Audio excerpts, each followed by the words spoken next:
MP board कक्षा 9वीं के विद्यार्थियों को सामाजिक विज्ञान वाले अध्याय से प्रश्न बैंक के प्रश्नों का उत्तर बताने वाला हूं।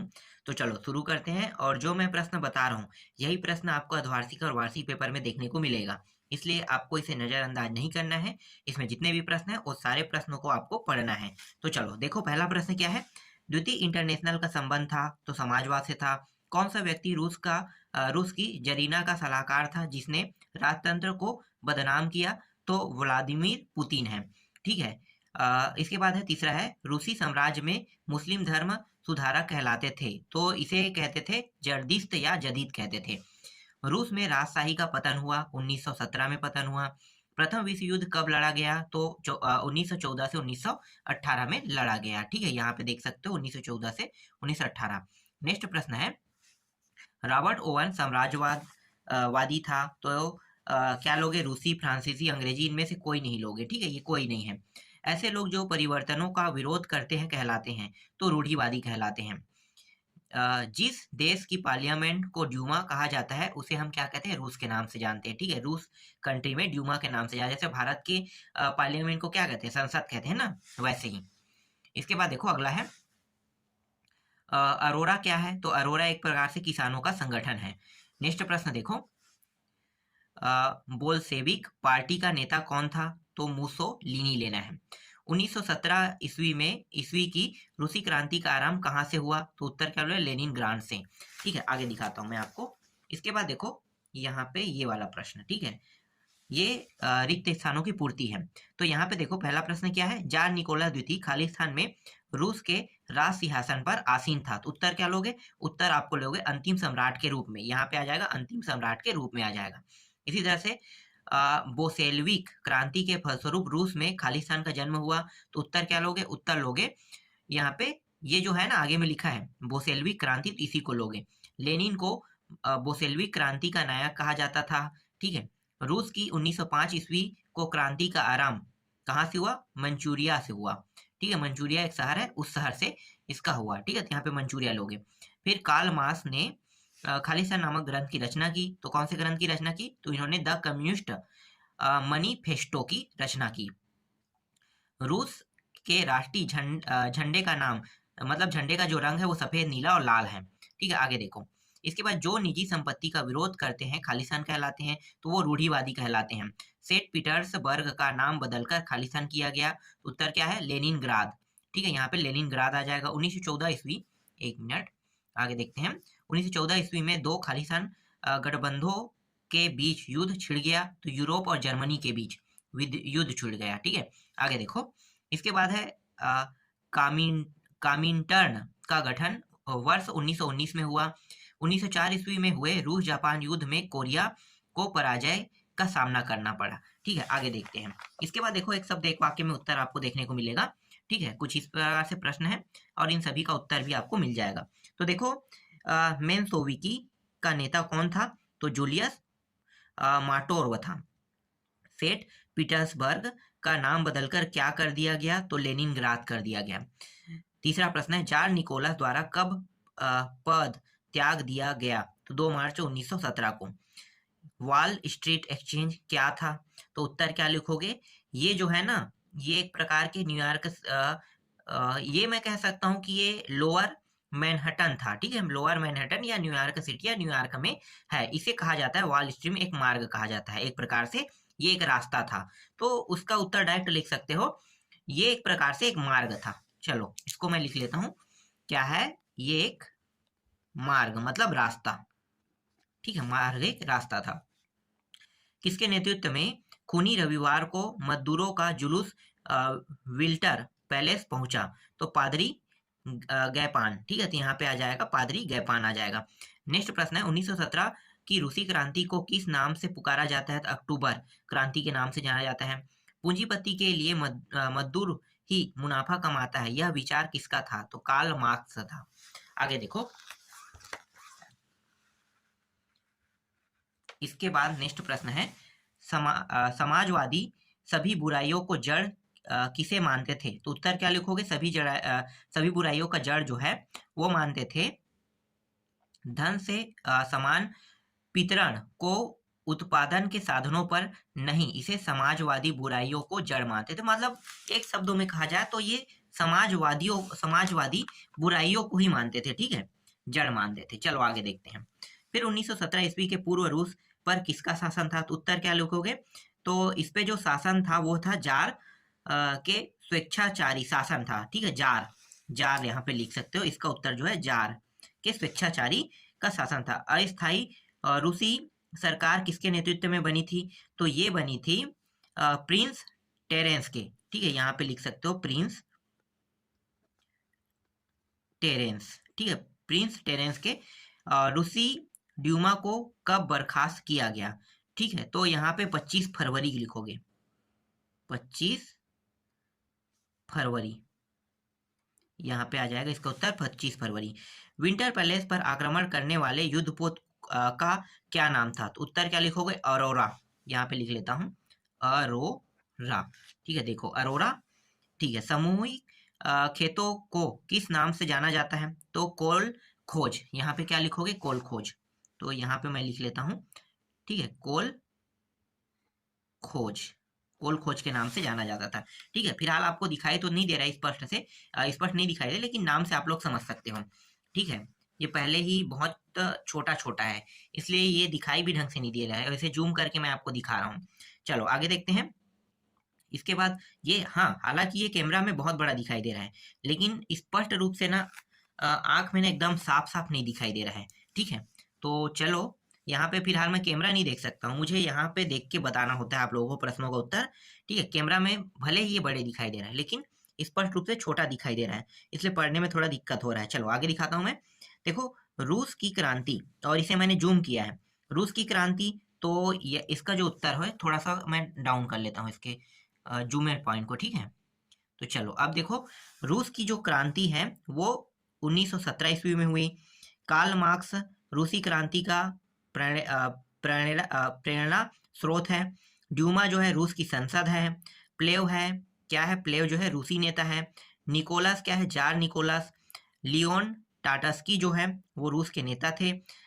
रॉबर्ट ओवन, ये जो है ये है इंडियाना, ठीक है, अमेरिका।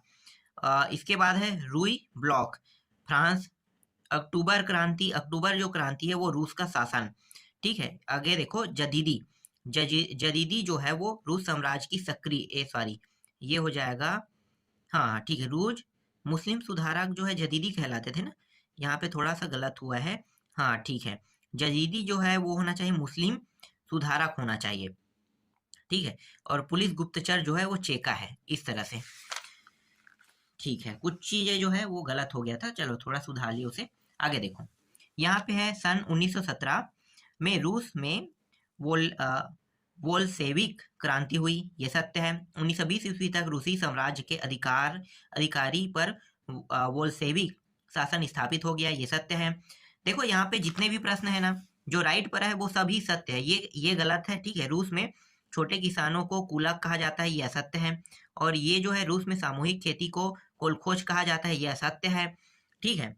आगे देखो, कोलखोज किसे कहा जाता है? सामूहिक खेतों को किस नाम से जाना जाता है? तो नाम कहता है तो सही होता है, ठीक है। फिर लेनिन के बाद स्टालिन शासक बना, ये भी असत्य है, ठीक है। असत्य को मैंने काट दिया, बाकी क्या है? सत्य है। चलो आगे देखते हैं। ड्यूमा पर टिप्पणी लिखो। ड्यूमा क्या है? ड्यूमा एक प्रकार से इन लोगों का क्या है? संसद है ना, तो रूस की संसद का नाम क्या है? ड्यूमा। तो ड्यूमा पर ही टिप्पणी लिखने के लिए कहा है। तो देखते हैं, रूस में निर्वाचित परामर्शी संसद को ड्यूमा कहते हैं।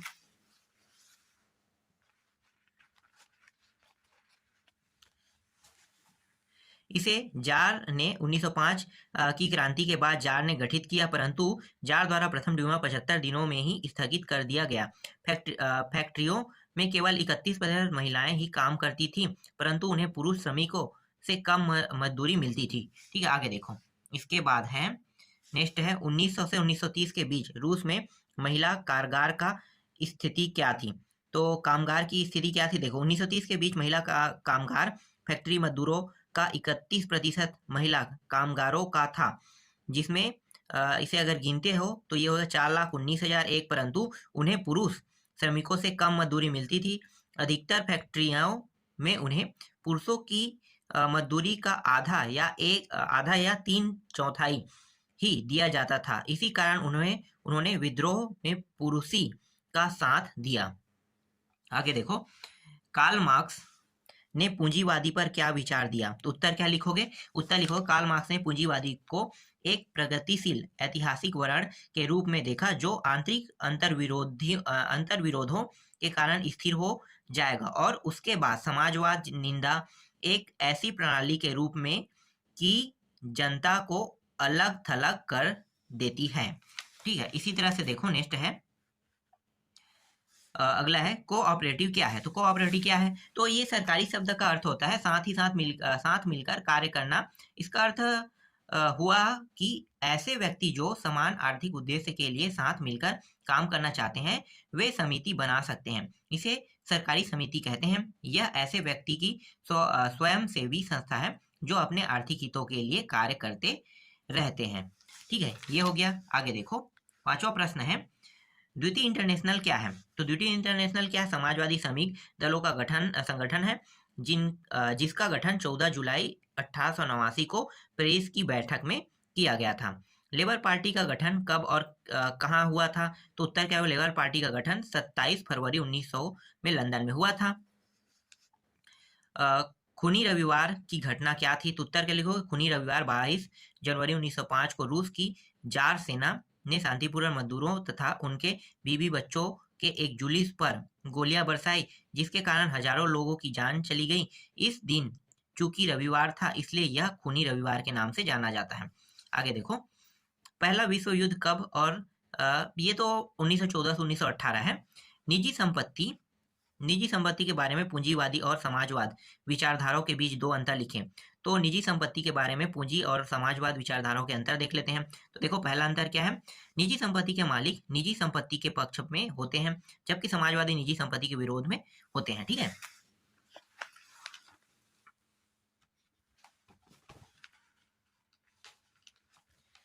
इसके बाद अगला प्रश्न देखो, यहाँ पे मैं प्रश्न बोल रहा हूँ, अगला टॉपिक देखो, यहाँ पे दूसरा पॉइंट है, पूंजीवादी आर्थिक विकास के लिए निजी संपत्ति का समर्थन करते हैं, जबकि समाजवादियों के अनुसार निजी संपत्ति सभी बुराइयों की जड़ है, कहते हैं। उदारवादी पर टिप्पणी लिखे। उदारवादी का मतलब क्या होता है? चलो जानते हैं। उदारवादी धारणा के समर्थक सभी धर्मों को बराबर सम्मान देते हैं। उदारवादी शासकों की अनियंत्रित सत्ता के विरोधी थे। वे सरकार के समक्ष व्यक्ति मात्र के अधिकारों की रक्षा के पक्ष में थे। यह समूह प्रतिनिधित्व पर आधारित निर्वाचित सरकार के पक्ष में था, जो शासकों और अफसरों के प्रभाव से मुक्त और सुप्रशिक्षित न्यायपालिका द्वारा स्थापित किए गए कानूनों के अनुसार शासन कार्य चलाए, किंतु यह समूह लोकतंत्रवादी नहीं था। आगे देखो, इसके बाद है रेडिकल ने क्या तात्पर्य है? तो रेडिकल समूह के लोग बहुमत समर्थक सरकार के पक्ष में थे। कम्युनन क्या है? तो कम्युनन क्या है? तो उसका उत्तर क्या लिखोगे? देखो, कम्यून एक सामाजिक इकाई का नाम था। इसके सदस्य एक साथ निवास करते थे। कम्यून के सदस्य जो भी आय होती थी उसे आपस में बांट लेते थे। इसे 13 परिवार या 70 लोग साथ रहते थे, मतलब 13 परिवार और 70 लोग साथ रहते थे। ठीक है, इसे कहते हैं। आगे देखो, स्टालिन का सामूहिकरण कार्यक्रम बताइए। तो उत्तर क्या लिखोगे? तो उत्तर में आपको लिखना है, देखो ये पूरा उत्तर है, मैं पढ़ के तो नहीं बता सकता, बहुत सारे प्रश्न है। ठीक है, तो आप लोग देख लो, एक बार पढ़ लेना। ठीक है, आगे देखते हैं। नेक्स्ट है 14वां प्रश्न, इसका भी उत्तर है रेडिकल और रूढ़िवादी के विषय में बताइए, कह रहा है। ठीक है, बहुत बड़ा मतलब बहुत सारे हैं, तो सबको बताऊंगा तो वीडियो बहुत बड़ा बनेगा, इसलिए जल्दी निपटाते हैं इसे। इसके बाद देखो 15 प्रश्न का उत्तर। तो ये 1917 में रूसी क्रांति में मार्क्स का क्या योगदान था? तो इसका उत्तर लिखना है। इसी तरह से देखो, यह है प्रथम विश्व युद्ध रूस की क्रांति पर क्या प्रभाव पड़ा। ठीक है, और छोटा सा यहाँ पे प्रभाव भी है, उत्तर लिखा हुआ है। आगे देखते हैं 17वां प्रश्न।